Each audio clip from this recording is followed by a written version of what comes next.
Welcome back to the Ink Sink. I am Annie. I'm Kaylee. This is the publishing podcast for the rest of us, where we talk about social media, representation, and old people just wondering what the heck these kids are doing these days. Which is odd, considering most of the kids in question are definitely 30 or older. I know. Guys.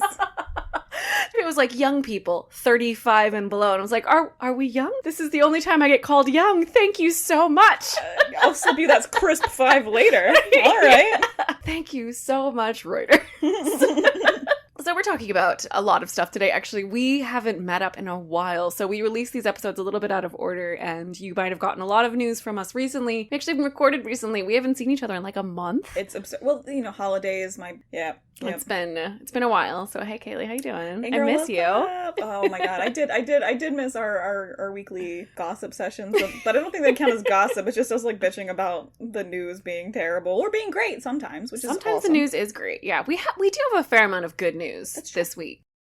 I was thinking, what can we do for people who ever decide to be our subscribers? And I was like, you know what we shoshould do is just make a Discord and post our bloopers just for those people so that they can hear us. Or we should have like a Discord. Clinking glasses. Right. We should have a Discord. Oh, we should. I don't know who would join it though. I don't either. I mean, Abby would just because she loves us. First of all, today's wonderful. Episode brought to you by Abby. And God. I don't think anyone else likes us enough to... I think we have 9 friends, and they are indulging us by listening to us giggle at each other. While they're showering, whatever they're doing in the background, they just I'll play this while. Give them If you are listening to this in the shower, don't forget to scrub your legs. I know that's a thing that people think they don't need to scrub their legs. You aren't on Twitter, but I am, and it's a thing where people just don't seem to think that they need to scrub their legs. Girl. I know. I mean, even if you I know. Exfoliate sometimes. Jesus, you snakes. I know. Peel that layer off. I know. Okay. It's we are in well-trod territory here. And every couple months someone is like, hey, remember that time on Twitter when a bunch of people said they don't wash their legs? And then a bunch of people will reply to that and be like, I still don't wash my legs. And it's like, why are you saying this out loud in a public forum? The internet is forever, you guys. Number 1, wash your legs. Number 2, if you don't tell anyone. Just keep that shit to yourself and wear pants. Don't let anyone take them off ever. If you're in a context where someone's like, isn't it weird how this thing is happening? And you're like, I do the thing. You don't have to say that. You could be quiet. Nobody is forcing you. Keep it to yourself and you'll feel better about everything, I think.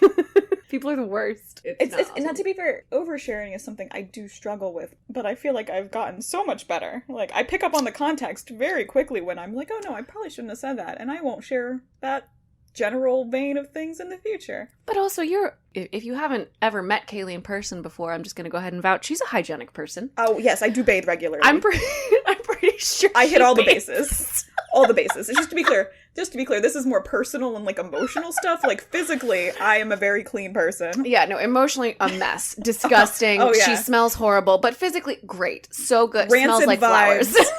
Physically perfumed. Spiritual air quotes. Perfect. Done. Awesome. We can move on to the news now. So, Kaylee, you got into a little bit of a kerfuffle after you said that you don't go on Facebook last episode. My monthly login to Facebook, I managed to catch. You managed to get in deep, deep trouble with... I do want to be clear, this is a joke. Our dear friend Mike is a lovely man, but he posted something and he said, I have some feedback for you guys. I have a correction. It was for our tropes episode. It was. Where you had talked about the Chosen One trope and specifically called out... Frodo. And what did Mike say to that? He said, actually. Actually. And if you haven't, this is also a plug, and we are not paid, but if they want to pay us, that's fine. But Actually is a very funny show. With a lot of similar things that happen. It's college humor, right? Yeah, it is. Yeah, they're great. Or it's I don't know actually who puts on. Alex watches it, so I get the episodes, but I never the channel. If it's not college humor, it's definitely some college humor alums. Brennan, whatever his name is, the very charismatic. Yes, the internet's boyfriend. Yeah, right. Yeah, he's absolutely. Yeah. Correct. Anyway, go ahead. Mike wanted to dispute my choice of Frodo as the Chosen One because Aragorn ticks every single box as far as the traditional trope goes. He has the prophecy, he's got this, the item, he's got the legacy, and certainly the story arc in the book support, in the books, sorry, the support him as a chosen one. However, the trope itself is expanded from the traditional, like, tick all the boxes classic chosen one hero or protagonist into, you know, a little more of a gray area. And when do you have the person that's like, you've got your everyman, you've got the unchosen one who becomes the chosen one just because there isn't anyone else, and you've got the masses of chosen many that stand up and rise up together. Like, those are more interesting for me, personally. Like, I'll write fan fiction about Aragorn, but it wasn't interesting to talk about. Like, I need a lot more time to expand and make this interesting. We don't have to say that there's only one chosen one in any individual story either. The narrative supports, especially depending on how it's woven, since they had their own narratives in the books. For sure, yes. Like, they came together. Who doesn't love their faves coming together and then, like, supporting each other, but then, like, they're bros, but then also, like, doing their own thing, but still being bros? The people that you love, like, in different ways, like, oh my god, they like know each other and they like each other too. Like, it just feels good. There is a reason I think that the "my friends, you bow to no one" line resonates so hard with everyone, because it's two chosen ones doing eye to eye and being like, you know what, bro? You are awesome. No, bro, you are awesome. It's so good. Anyway, so Mike, total respect. You're not wrong, but also I feel like I also wasn't wrong. No, I definitely feel that that's the case. Yes, we can both be right. Yeah, and it's our podcast, so you know.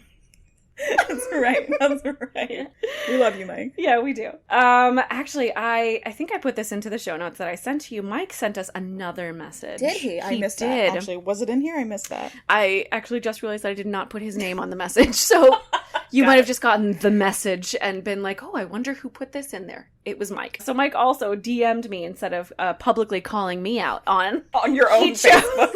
He chose to actually just message me.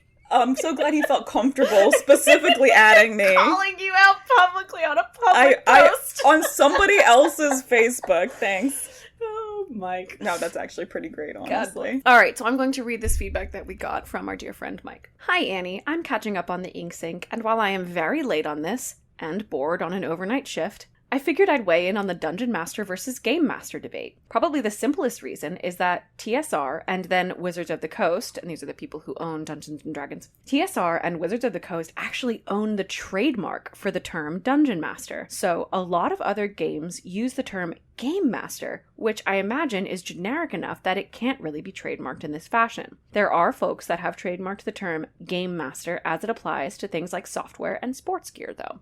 So I looked this up, and it is accurate. Wizards of the Coast does own a trademark for the term Dungeon Master, but it also reminded me of another thing that my husband was describing to me, the history of Dungeons & Dragons, because I have played, but I'm not, like, all the way into the lore and everything. Apparently, between, I think, Dungeons & Dragons 2 and Dungeons & Dragons 4, I'm not quite sure where it came in, but when we were young, Pathfinder showed up. Mm-hmm. And I believe Pathfinder specifically uses Game Master, doesn't it? Yeah, so that would make sense, especially if the other major titan in the arena uses Dungeon Master. Because I would say, like, they're probably, like, Wizards of the Coast isn't gonna, like, punch down on, like, mom and pop shops running their own little, like, pay $5 when you use our table and hopefully you'll buy a book or something, like, but they probably would have said something for... Yeah, Paizo. Yeah, and we talked about how... Paizo is the Pathfinder publisher, sorry. And we also talked about how, like, streamers were probably even more aware of the... Well, we talked about how the difference in with streamers, because streamers are probably playing more games. Yeah. But also, you know, streamers are way more likely to get cease and desist orders than anyone else is. Oh, yeah. All right. And if you want to talk to us, you absolutely can. Oh, please. I'm not just can, but we encourage, request. Absolutely. Please do. You can message us on Anchor, on Twitter, or if you want to argue with Kaylee in the comments, feel free to at me. Please do. I mean, it might be a little bit before I see that, but I will respond. I'm just, look, it's not that I'm against social media. I just don't care. There you go, Kaylee. That's probably the best way to look at it, actually. It's probably the healthiest way to live. That's what I got, fam. And if you would like to be a supporter, like our dear friend Abby, shout out to Abby. Abby!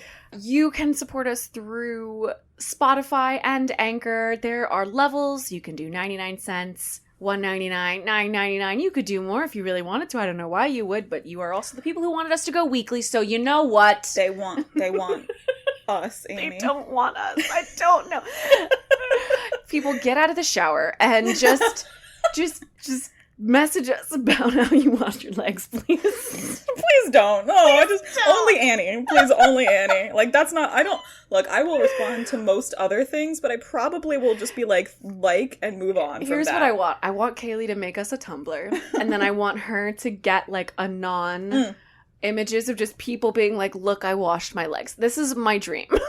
You know what? I did lie. I will say that I don't get on any other social media, but I am constantly on Tumblr. There you and that go. says a lot about me as a person, because that is the wild, wild west of non-targeted, non-specific, oh my god, random chaos. And you are actually like an OG Tumblr user. Like, you stayed like on it through the generations. I only recently went went back. An anniversary email from Tumblr. I only recently went. One. I'm one of the horrible people who went back after the Destiel canon and like had like a whole reminiscence when I went back, and it was lovely, and it's still lovely. It's still great, and I do like my dumb fashion posts. We're gonna talk about. This is a spoiler for next episode. We're gonna tease this a little bit later. We are just hardcore teasing next week. The episode that you guys are getting is probably, we haven't even recorded it yet, but we're already in love with it. We've done all the research, and we're like really fucking hyped to record it. So forgive us. We actually don't require forgiveness. We're really pumped. We're super cool. Anyway.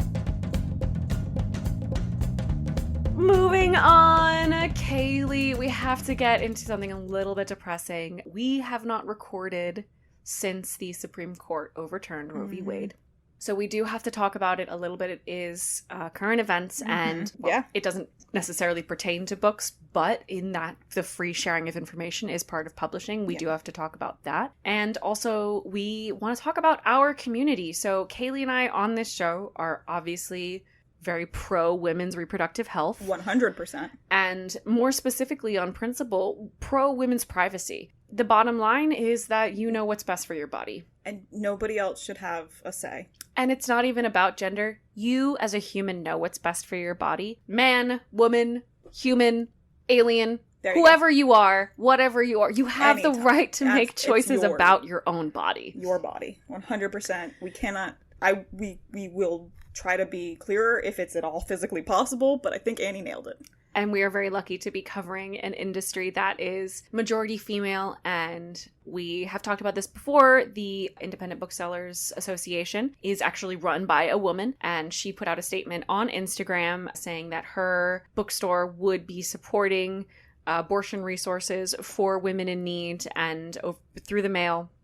We will put all of those links to all of those charities in the show notes. We don't have to go. We literally don't have time to go into all of them, which is a heartening thing in itself because there are a lot of them, which is thank goodness. Like, you guys, absolutely. Like, this is, again, the majority of the country supports the right to choose. I just want to be clear. The fact that we have a minority that has power and a very vocal minority that's just shitting on the rest of us is very disheartening. 100%. Agreed.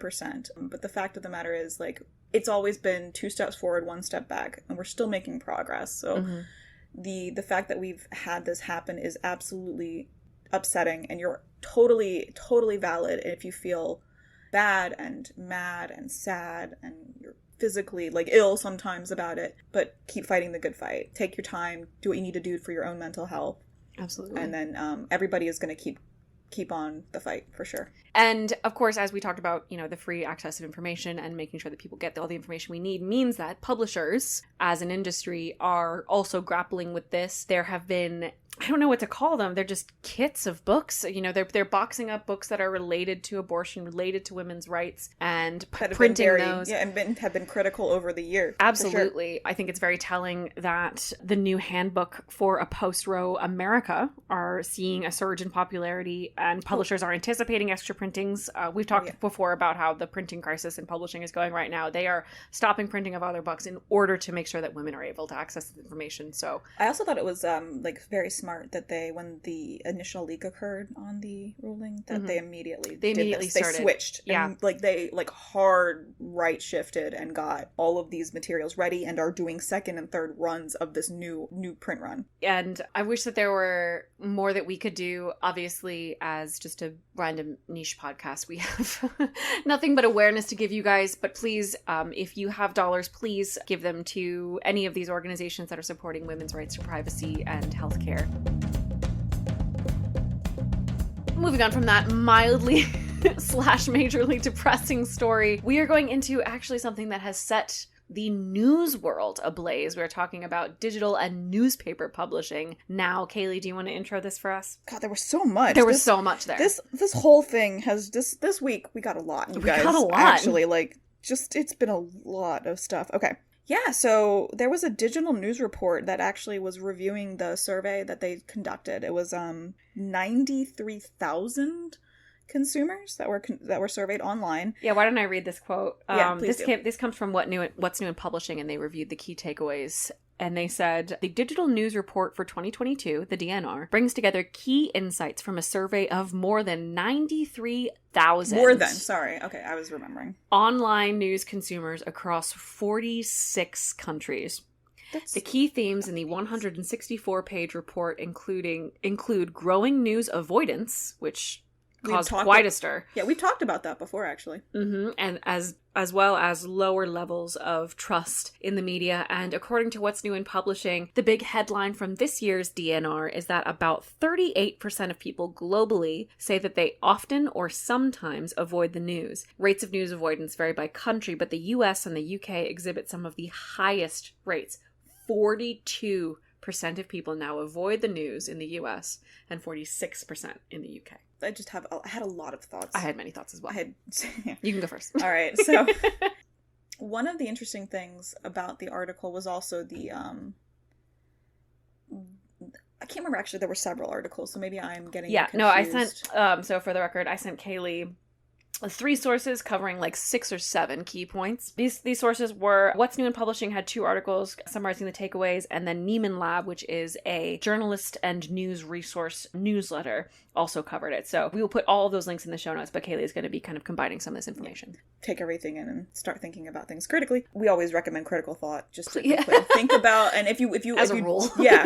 If you disagree or you just want to discuss anything that we've said, please, again, reach out to us. Absolutely. Talk to us, please. We want to have these conversations. That's why we started this podcast. Yes. Okay, so my thought here was just, it's so interesting because we are also the UK, the US, and other major powers. We have, nominally, you have free access to the news in ways that, maybe some other countries don't.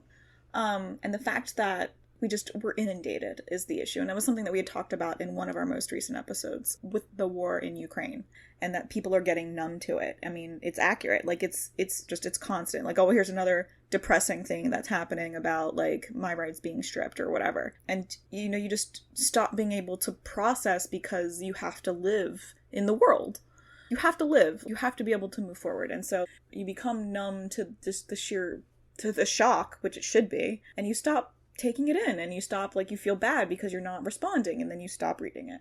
That's just where we're at. The other interesting thing that I thought was kind of oddly specific was the definition of news for quote-unquote young people, which is us, and I do want to be clear. So this report was done by Reuters, and this is the one. This is the thing. They said young people, the under 35s. And Kaylee and I both were like, oh, okay.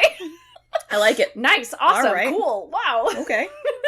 So they said that young people had redefined, not in a general way, but to themselves, when they say news, they actually think of 2 different definitions. Mm-hmm. Yeah, so it was just interesting. So you've got news, which is the traditional definition, and that focuses slightly more on maybe politics and science and crime, etc., versus interest pieces and things that are maybe not as constantly depressing. I was thinking of it as capital N news, like what's going on in Washington, horrible bad news about the weather, and then lowercase n news, like what's going on in publishing. Or that's fair. What's going on in publishing? Have we made any strides in medical technology lately? Yeah. Like stuff that's not necessarily totally fluff, but that is not designed to emotionally flog you. Yeah, it's new. It's happening, but it's not capital N news, which I thought was really fascinating because I had not seen that ever put into words, but I genuinely do feel that way. Yeah, no, absolutely, 100%. I'll get the big stuff, but like for the most part, my news feed on my phone is targeted to new books, stuff that's interesting in comics, or cool things that young people are doing, like in the world, like with research grants and stuff, or art. Or even some entertainment pieces, oddly somehow, which I just don't know quite how I got there, but whatever. Absolutely. I'm so much likelier to hit some of that during the day, and then I'll like brace myself and take a shot, and then I'll start looking at, all right, what happened in Washington? What's going on in Beijing? What did they do in London? There is a level of capital N news that is fucking depressing. I thought that was really fascinating, and I believe that one specifically came from Neiman Lab, and I think that they're calling this a younger people thing, but I think older people also feel this way, that, there's a difference between the news you consume because you have to and the news you consume because you want to. And a lot of times the news we consume because we want to are being given to us by an algorithm, because the algorithm is the thing that's figuring out what we want. Meanwhile, the capital N news is just, okay, this is capital I important and it does need to be told, but it's not being presented to us in a way that we want to consume it. And yeah, on some level, of course, nobody wants to consume bad news. Like, nobody sought out Shinzo Abe's assassination. Nobody got excited to like bring that to the masses. Meanwhile, like, we get excited to bring our podcast to the masses. But I think that we're going to see a break between those news sources. I think that we're already sort of seeing it, and we're already sort of seeing the struggle between reconciling those two things with BuzzFeed News. Oh, yeah. And I think that that's probably part of why BuzzFeed News has been struggling so much. I think that right now, those two news sources are so separated that we're not going to see them recombine in the way that they used to be. Like, it used to be you'd have an entertainment section at the back of the newspaper. I don't think we're ever really going to see that again. I think that we're either going to see totally separate news sources or something new altogether. I don't know what it's going to be. And then I think, just generally speaking, I just want to chime in. I think that, as we have said before regarding news as business, I think that's really impacting some of the other numbers in this report that we were initially coming around on this discussion on, which is the trust in the news. Yes. Historically low. I think, correct my figures, please, but I think in the US it's 22 or 23% of people that responded. Yeah, 26%. Yeah. 26%. And it had fallen from the year before. That's it. Okay. So 26% of people that responded to this survey in the US specifically trusted the news sources. We have very clearly biased news sources, but then they're not allowed to admit their biases. So they're presenting news as fact when it's clearly informed by opinion. And we know the news agencies in question, and this is part of the issues that the news industry is grappling with for younger people, 35s and under. Us babies. Yeah, right. Which is that they're not connecting to brands. Yeah, because your brands are kind of trash. For the most part, sorry, but it's true. You guys have these tentatively or mouth service objective standards.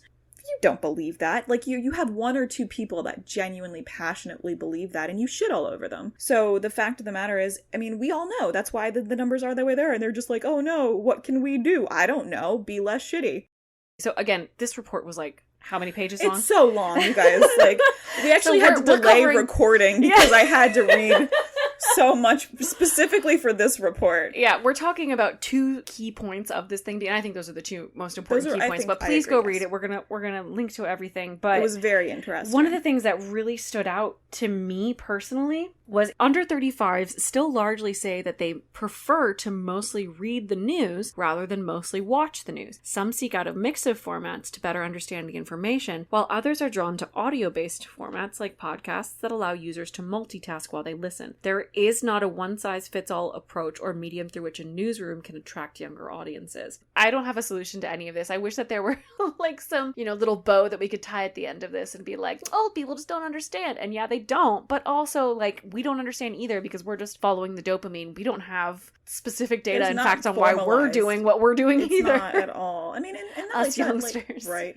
A lot of this stuff is like trend analysis that's occurred over the last 200 years. Right. Because so it's looking backwards necessarily. Mm-hmm. Yeah. And so like this is all like considering the rate of innovation and technology. We just don't have that time period to look back on. This is groundblazing. And like if you consider the fact that late 1800s, early 1900s, that's where they were. Right. And we had a lot of innovation at the time. That's why like journalistic standards came about, is because people were like, let's do whatever the fuck we want. And other people were like, this is shit. And there's a lot of hand-wringing about people getting their news from social media, but no one's really getting their news from, they're getting their news from a news source that's being shared on social media. It's still from the news source. Discussed. Like, you guys, it's not a matter of, it's just, these are the facts and these are how I think about them. And you're like, oh, okay, well, I would not necessarily have thought about them that way. Here's what I'm thinking, but also now it's informed by the people that I trust. And again, the people that are doing this hand-wringing, you did the same thing. Like, just like it's so weird. Like, it's so odd to me. But it's not new. There was a Twitter thread, and I'll see if I can find it. But it was like, there is nothing new under the sun, and it showed in like, I don't know, last year or so. It was like Gen Z, the next generation, doesn't want to work, and then it was like 10, 20 years before, Gen X, the next generation, doesn't want to work, and then it was like 1960 or whatever, Boomers, next generation, doesn't want to work, and it's like, okay, it's absolutely no. And I've definitely, every time this argument comes up in my family, I'm just like, no, there's genuinely nothing new about this. Like, nothing you guys new under the sun. Have 100%. Every generation is exactly the same. And these arguments come up. They're like, well,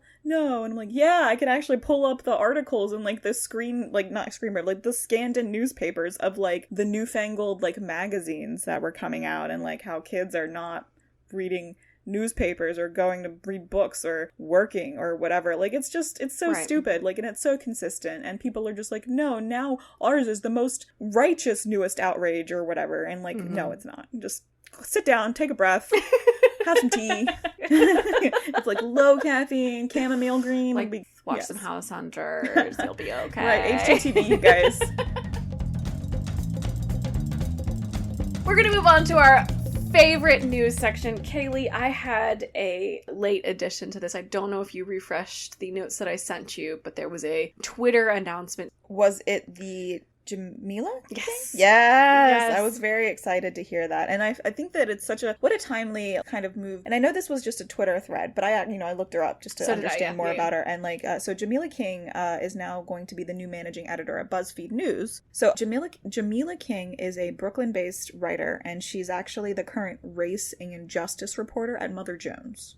Incredible. And she's moving now to become the editor at BuzzFeed News. So I've worked at a couple news organizations in my time, and I can tell you that each one has been organized vastly differently. So managing editor means something totally different depending on whatever news organization you're going to, but all of them are given tons of responsibility over authors and other editors. It is not an easy job, no matter what your structure is. So congrats to Jamila King. And obviously, like, just reading her bio, I am so excited to see what direction she takes the newsroom in. And I really hope that, I know that because we have been talking about like the shift that BuzzFeed News is making, because they downsized. I mean, they cut their kind of whole staff in half or worse. So they really do need to have a targeted approach.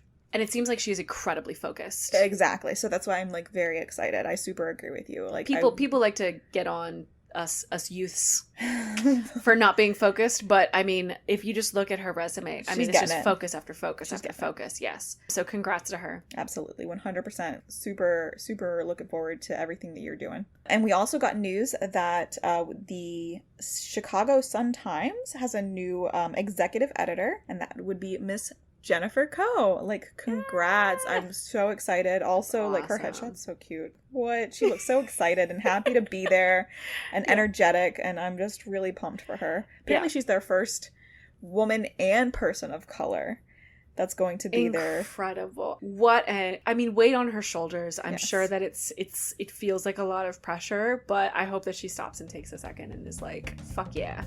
she's, Go I mean, me. like, that's awesome for her. Absolutely, Yes, 100%. congratulations. And now for our favorite section. Kaylee, what are you reading? Girl, so you know I like me some T. Kingfisher. You know she's one of my favorite authors. I actually just finished a T. Kingfisher book that you gave me. It was so good. I'm so excited. I'm so glad. We were talking about this. I had found T. Kingfisher through one of my Amazon dives. So I was excited to be able to loan Annie a copy of one of the books that I read recently by T. Kingfisher, which is A Wizard's Guide to Defensive Baking, which I had mentioned before on the show. Out of curiosity, does it have sequels? Not yet. Oh. A lot of her stuff is one-shots. She yes, writes, but they set that up for a sequel. She does that. She absolutely. So the book mean. that I'm currently, or that I just finished. I literally finished that and I was like, I want her to be BFFs. Spoilers. I want her to be BFFs with the Golden General, and I want them to like have like wizard conversations and like bake together. I think it's absolutely 100% where she was going with that, and I like super support that. Like Anyway. I would write that fan fiction. Oh, girl, I bet it's out there. Probably not like no. It's kind of niche. Well, niche. No. Also, consider this: like her writing's really good, and that's the issue with fandom, or the like benefit, whatever, of fandom is that if the content of the media is good and doesn't leave a lot of plot holes, I have found that it's pretty small fandom-wise. Interesting. Because people aren't left like super frustrated and like screaming into the void about what they want. We should do an episode on that, like what properties inspire fandom and what don't, because it's not fiction versus non, because RPF exists. Girl, it sure does. We should dig into that, because fan studies are a real thing now. There aren't a lot of journals, but they're coming up. Topic. Like it's a very interesting topic. I super support. I would be down, and we should totally. I'm gonna put that on my list. Good. Keep talking. So A Wizard's Guide to Defensive Baking is the one that Annie just read, and she may or may not be talking about. The book I just finished is called Sword Heart, and so I actually I just love the premise, which was the author, and T. Kingfisher is her pen name for this particular series, which is more adult targeted novels rather than her children's novels. It's Ursula something, I can't remember. So her inspiration for this was, you've got the sentient weapon, the sentient sword that's just immortal and can't die or whatever, and has to deal with all this line of wielders, and not all of them are going to be gems, guys. Like some of them are going to be real schmucks, and so like what must that be like? And so it's an action dramedy romance. I loved it so much. I was not expecting it to be a romance, because most of the books that I've read of hers have been more targeted, like the main characters have been children, but the main character in this one is an adult woman, a widow of 12 years. I love her so much. I love her writing. I love her characters. I love her approach to the world. It's just so good, you guys. I cannot express enough how much I enjoy her work. So you've got the main character's a widow. She's probably in her 30s.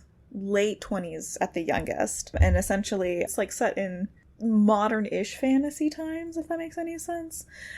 Maybe like early 1800s style, but like a little bit more fantasy-esque, because there's magic and stuff, and you've got like random wandering fairy hills and stuff that they end up getting a visit to. And it's set in the same world as one of the other books. The worst, I need to start rereading again. The Clockwork Boys, which is another one of her books that I'm really pumped to read. So the main character, she is taken in after her husband dies. She's just taken in by the great uncle of the family, who's the only non-shitbag in this family, basically. So the family's not great. So the great uncle dies and leaves her all of his money, because she was the one that actually gave a shit about him, and was caring for him in his elderly years, and just genuinely was interesting and as a person, and not just a miserable... Like Knives Out style. Yeah, exactly. 100%. And they're like, well, you're gonna marry your cousin. And she's like, well, he's awful, and also I don't want to.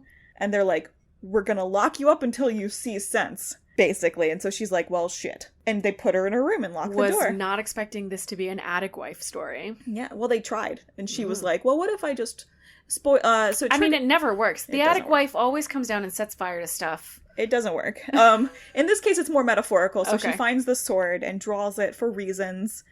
And out pops a man. And he's like, I'm ready. Because he's the servant of the sword. He's the sword. He's the sentient sword. And he's like, I'm ready to fucking fight. And she's like, oh, well, And he's like, why are you half naked? And she's like, don't worry about that. And puts her clothes back on. Why is she half naked? So trigger warning. It's a black comedy a little bit in parts. So she, doesn't want to marry her hideous, awful cousin. And like she has nieces. And she's like, well, if I die before we get married. So she's ready to just... Oh my god. And he's like, don't use my sword to kill yourself. And he's like, rude. And also, put your shirt on, ma'am. And she's like, I don't want to die, but also I don't want to marry Alvin. His name is Alvin. Yeah, I mean, what an Alvin. Anyway, the aunt is like, let's go. And he's like, oh, they're holding you hostage. Like, it finally comes to play. Like, he thought, like, one of her. She's like, I mean, I have, like, a 13-year-old niece who's, like, who would probably be willing to come rescue me, but she's 13 and also across the world. And he's like, oh, wait, you're being held hostage? She's like, yeah. What about the everything gave it away? I don't... And he's like, okay, it's because he's from a totally different culture, too. Like, it was more of a sort of a pseudo fish out of water Viking sort of deal. Yeah, like, it had been, like, 500 years since, like, he had been sealed in the sword. So... he's like, okay, I'm on the same page, and just fucking kicks down the door. And, like, has this fight with the bodyguard, lops off a limb. He's got the spirit.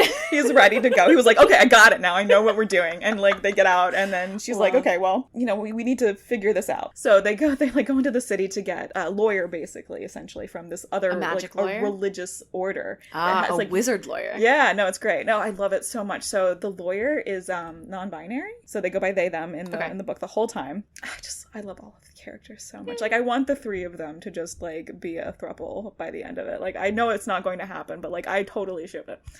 It's definitely, like, so the main two, so the woman and the sword, totally get together by the end, which, you see coming right away. Of course. But, it's He's so like, funny. ma'am, put your boobs away. He's like, you have he's, like, thinking to himself, my goodness, those are impressive, but, like the whole we time. We just met! Exactly. Buy me dinner first! Basically. He's like, I'm usually drawn for a fight, so let's cover this up, and we can come back to this later. So anyway, I was literally reading this on the beach, and I was... It sounds like a good beach read. Yeah. I was absolutely, like, hacking up laughter, like, the whole time. Like, I'm sure people around me were not happy, but I did. Anyway, oh, for sure. Why would they come to the beach if they didn't want to hear people laughing? Exactly. I agree. People having a good time. Those jerks. So, that was what I'm reading. And I super recommend it, and I'm going to bring it over next time and lend it to you. Is it... You finished it? I did. Oh, good. Yes, I just finished it. Does it have a good ending? Yeah. Good. It does, again, leaves it open for a sequel, of course, but they are together, and we don't have 17 trailing threads to deal with, so anyway, I think you'll enjoy it, and I think you would probably also laugh. I would love to read it. Okay. What are you reading, Annie? I am reading a book called What Editors Do, which is about, wait for it, what editors do. My God.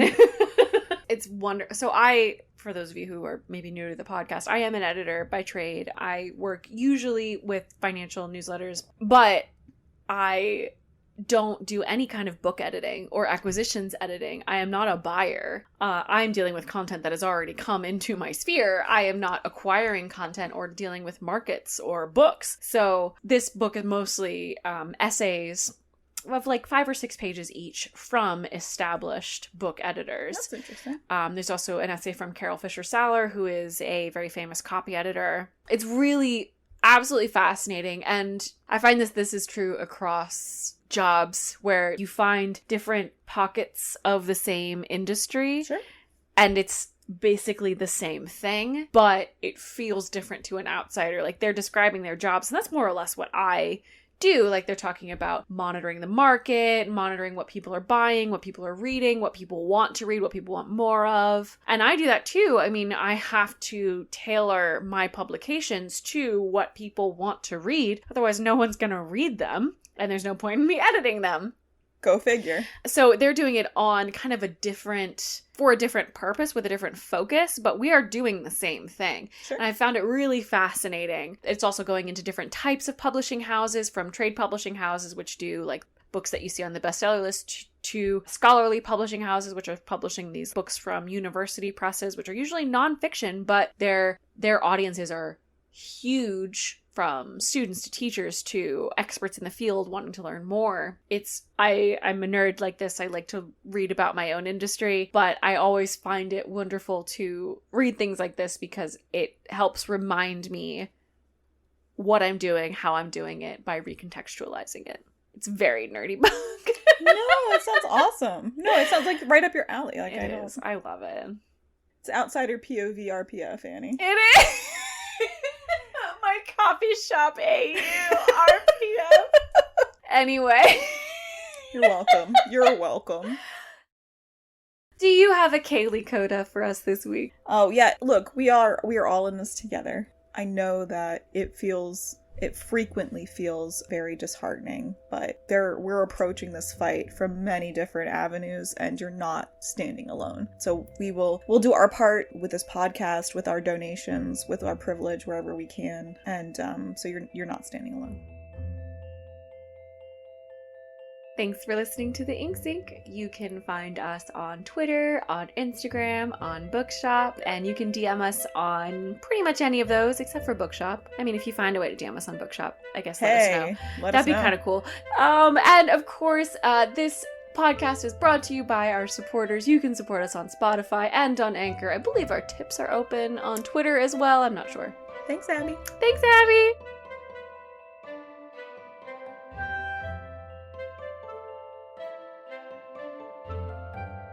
You usually say bye. Oh, bye! I'm sorry. I felt like it didn't need me that time.